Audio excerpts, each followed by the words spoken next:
What really happens when you start Naam Jap? Well, you're about to find out. 7 months ago, I started Naam Jap, and I genuinely did not expect my mind, my habits, and emotional state to begin changing this much as it has. Not in some dramatic, magic, miracle kind of a way, but in a subtle, deep, and powerful way that slowly began changing my inner world. My anxiety reduced, my mind became calmer, certain people naturally drifted away, new opportunities started appearing.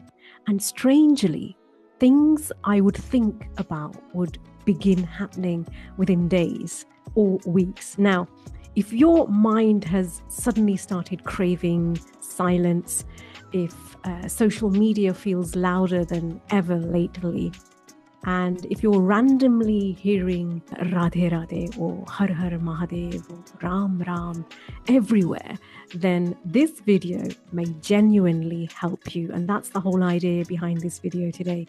Because trust me, some of what you're experiencing right now is far more normal than you think.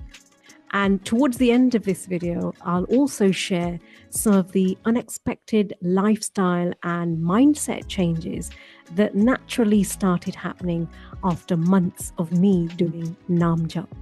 Changes that I never forced. And before anybody says, no, that's just coincidence, personally, I don't really believe in coincidence. I never have, because I think coincidence is simply a word that we use for things that we cannot yet fully explain logically. Because when you start really observing life carefully, you start realizing how deeply connected your thoughts, your emotions, your attention, and inner state actually are to your external reality.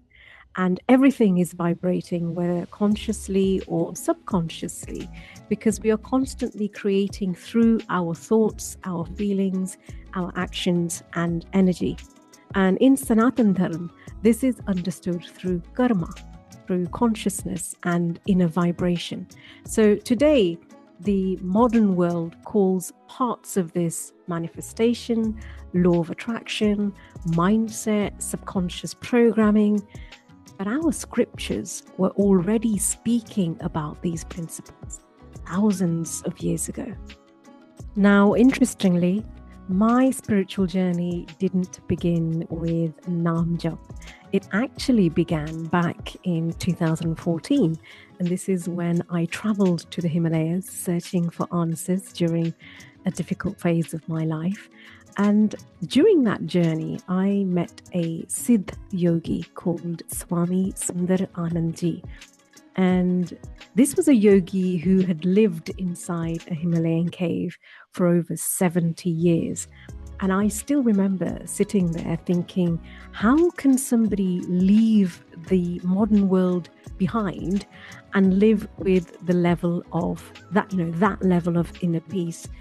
And that meeting genuinely planted something inside me spiritually. And if you haven't watched my documentary, by the way, on Swami Sundaranand, if you haven't watched that yet, then watch it after this video, because honestly, that journey explains where all of this really began for me. And I'll link it at the end of this video as well. But even after meeting Himalayan yogis and exploring spirituality, I still didn't start Naam Jap, although I knew about it. And at that stage, I was more focused on meditation. Then over the last couple of years, I started listening more deeply to Bhagwat Kathas from, you may have heard of her, Devi Chitralekha ji, and Jaya Kishori, and really trying to genuinely understand what the Bhagavad Gita is teaching us. And eventually that led me to another well-known name you may have heard of, Premanand Maharaj. Now, anybody who follows Premanand Maharaj already knows his answer to almost everything, which comes back as Naam Jap. If you're suffering from fear, then he will say, do Naam Jap. If it's stress that's bothering you, he'll say, do Naam Jap. If If it's mental suffering, he'll say, do Naam Jap. And after hearing this repeatedly, I thought, okay, let me genuinely try this whole Naam Jap thing properly. And at the time, I was briefly living in Dubai for work. And I'm talking about around March 2025. And one day, I visited the beautiful Swaminarayan Mandir in Abu Dhabi. For those of you who've been, you'll know what I'm talking about.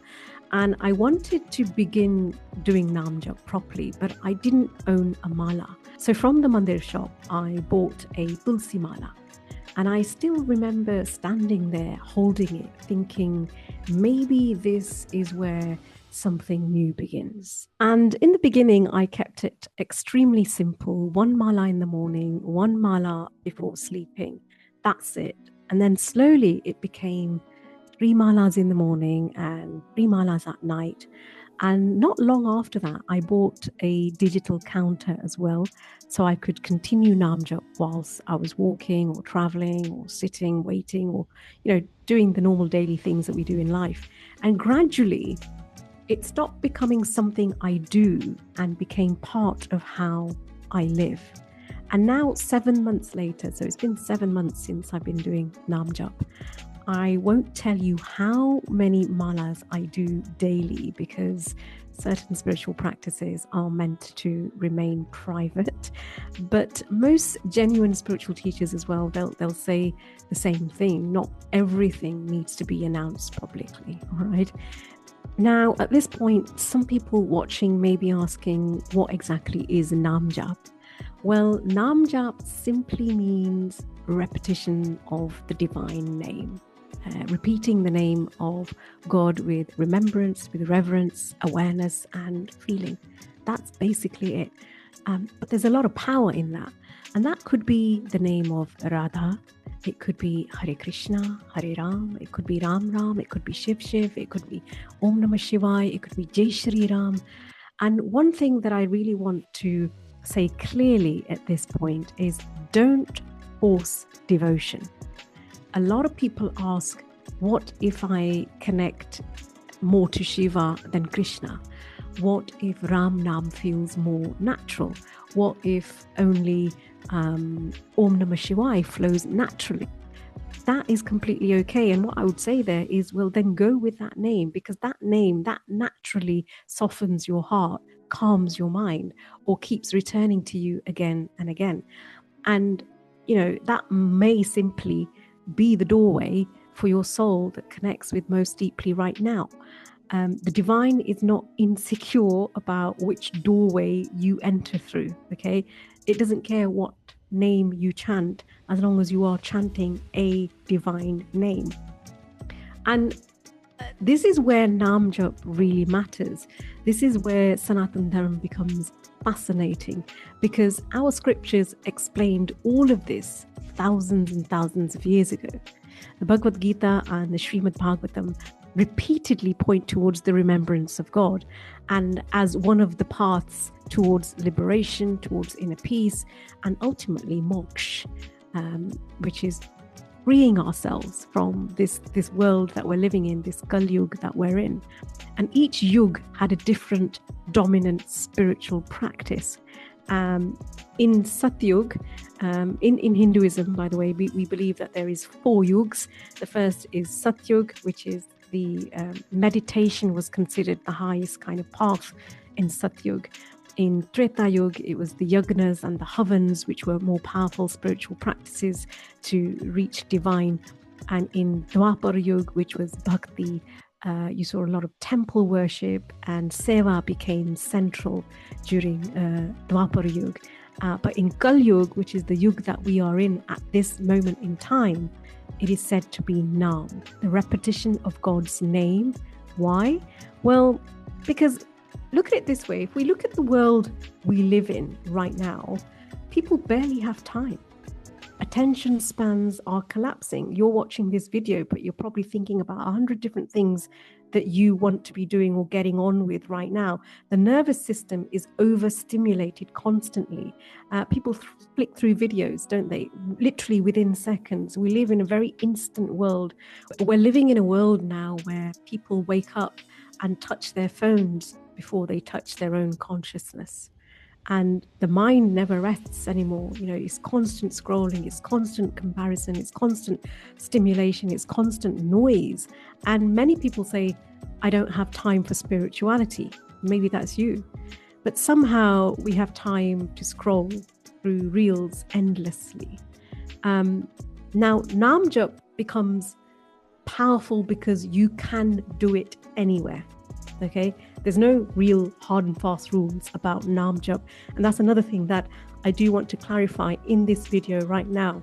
You can do Naam Jap while you're driving, you can do Naam Jap when you're cooking, you can do Naam Jap traveling on the tubes or the metros, you can do Naam Jap sitting in Mumbai traffic or Delhi traffic, or wherever else you are in the world, in the States. You can do Naam Jap walking, working, jogging. The divine name can travel with you, and that's the most important point here. And honestly, I think many people today are spiritually exhausted, not because God is absent, but because their attention has been hijacked constantly by noise. And I'm sure many of you will agree with me at this point. And if you do, put it in the comments, because I do read each and every comment. And if you don't agree with me, again, put it in the comments and tell me why you don't agree. So Naam Jap slowly brings the mind back home. That's the way that I can put that. So my question to you today is, what first pulled you towards spirituality? If you're walking on the spiritual path right now, or you're thinking of, then I'm genuinely curious to know, what was the moment that first pulled you towards spirituality? Was it pain? Was it a breakup? Was it anxiety? Was it a loss? Was it a spiritual experience? Was it hitting rock bottom? Or did you simply feel called towards it naturally? Because one thing that I've realized is most people don't enter spirituality randomly. A very few percent, I would say probably 1% of the entire population would probably visit spirituality randomly. What happens when people go on the spiritual path is something awakens them. And I also want to be very honest here. There were days where I stopped completely, like days where my mind felt distracted, my mind felt restless, my mind felt emotionally heavy. There were moments in my life that I questioned, is this even doing anything when I was doing Naam Jap? Because real spirituality is not aesthetic Instagram spirituality, okay? Sometimes it confronts you with yourself, and that's what it's meant to do. And many people quit because they think devotion has to look perfect. It doesn't. Even remembering the divine or God or the universe or consciousness, or whichever name you give it, I believe that there is a God, so I'm going to say God. However you remember God after forgetting for weeks is still a form of returning. The path is not about perfection, it's about returning again and again and again. And something else many people experience during Naam Jap, they suddenly start crying during Naam Jap. And that's all okay, and that's supposed to happen. It's called purging, really. You're purging, not because something is wrong, but because all that toxicity inside of you, all that negative has to come out, and it comes out through that. So what happens is the mind becomes silent enough for suppressed emotions to finally surface. That's basically what's happening. And many people mistake that emotional release for weakness.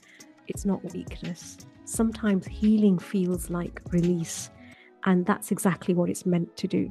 Now, if you don't end up weeping, crying, that's okay. Don't worry about that. You still need to continue doing the Naam Jap. And spirituality doesn't mean running away from life. That's another thing that I really want to stress today in this video. Please don't misunderstand spirituality. Naam Jap does not mean abandoning life. It does not mean stopping what you're doing. It doesn't mean that you don't work, you kind of go off to the mountains and become a sadhu, yogi, whatever. You still work, you still build, you still earn, you still exercise, you still travel, you still have a laugh, you still create, yeah? Spirituality is not running away from the world. It's learning how to live in it without losing yourself completely. And that's, I think, another lesson that I've learned through my whole spiritual journey and me doing Naam Jap. Are there any rules? Honestly, there isn't. Now, people always ask, are there strict rules, Alpa? And there isn't, not really. You don't need to be in perfect clothes. You don't need to be in a special room. You don't need to be wearing Indian attire or anything like that, or some dramatic spiritual setup. But there is basic awareness. There is respect. That is something that is very, very crucial. Don't be watching inappropriate content whilst chanting. Should be doing that anyway, but I'm not here to judge. Don't be drinking alcohol or smoking whilst chanting. Don't sit eating, non-veg food whilst chanting. I mean, that's an obvious one, but there's all sorts of people out there. Some things are just simply, common sense and respect for the practice, I would say. And then the other question people ask is, what's the best time to do Naam Jap? Now, is there a best time? Technically, yes, Brahma Muhurat, and that's roughly between 3 o'clock in the morning and 5 o'clock in the morning. But the deepest nectar period, the deepest sweet spot, I would say, is said to be around 3:20 a.m. to 3:40 a.m. That 20 minutes is the real crucial, nectar spot for Brahma Muhurat, but generally between 3 and 5 a.m. Because that silence, that stillness, that energy is something very, very difficult to explain unless you're experienced in it. But honestly, any time is a good time for Naam Jap. There is no specific time. There's nothing that you need to follow in terms of time. You can do it in daylight, you can do it in sunlight, you can do it in moonlight, whatever. Don't wait for perfect conditions to begin. That's the other thing that I want to stress here. And if you want a separate video on Brahma Muhurat and why this time is considered to be the most sacred time in Sanatan Dharma, comment below, because I will make a video on that if you want me to, okay? Now, the other point I want to highlight here is lifestyle changes that happened naturally. And this is my own personal experience. And this part honestly surprised me the most. There's certain habits that started falling away naturally, not through force, not through guilt. I used to socially drink alcohol occasionally, all right? That stopped automatically. I also used to eat things that had eggs in it, like pastries, cakes, quiche. Again, that slowly stopped naturally. I've always been a vegetarian, so I never used to eat meat anyway. And something else that I noticed, I completely lost interest in raw onions and garlic. Now, before anybody misunderstands me, I'm not saying onions and garlic are bad. From a health perspective, they absolutely do have benefits. Of course they do. However, from a yogic and spiritual perspective, they are often considered as tamasic foods, meaning foods that can increase heaviness, they increase lethargy, they increase restlessness, they lower you energetically. You get into lower energetic states within the body and mind. You also have a lot more anger in you. Those people who have anger issues, if you're eating onions and garlic, it's just lightening the problem. Again, this is not judgment, and this is not me telling everybody watching to suddenly remove onions and garlic from your life. I'm simply sharing what naturally started happening to me. I didn't someday wake up and said, okay, today I'm not going to eat garlic. I'm not going to eat onions, because I was somebody who actually used to love onions in my food, but I just genuinely just withdrew it. I automatically withdrew from me. And that's the interesting part. These shifts are not forced when they happen. The shifts that I've been through, they've not been forced. They happened on their own. And almost like the body itself slowly starts rejecting what no longer aligns with your inner state. That's basically what happens. And honestly, as I say, I was somebody who loved onions before. So even I found this change really, really strange. So I started doing Naam Jap in October 2025.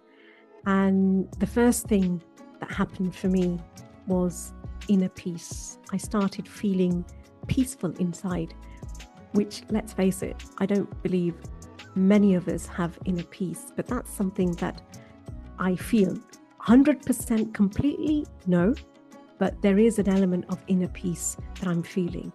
Not that life suddenly has become perfect, but my relationship with life has changed. There's less anxiety, there's less fear, there's more emotional stability. You begin feeling supported internally somehow. Negative or draining people slowly seem to move away naturally, not through drama. You simply stop aligning with certain energies and dynamics, and that's what's happened to me. More opportunities also have started appearing, and even when circumstances weren't ideal, I noticed I could handle them better. So that's the other change that's happened. There's more inner strength, there's more awareness that I'm feeling, there's more alertness, there's a subtle confidence which begins developing.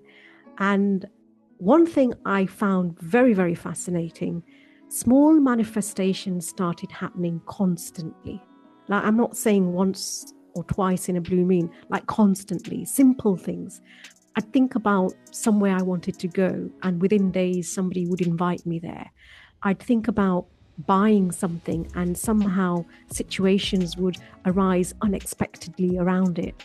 Now, personally, I think the word manifestation has become massively overhyped online within the course of the last probably 5 years. People think manifestation is some trendy modern concept. It's not.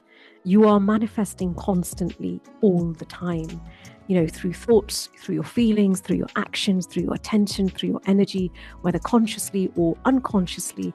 And me being a mindset coach since 2014, before I've delved into this whole world of spirituality and Sanatana Dharma, I taught these concepts long before spirituality became trendy online.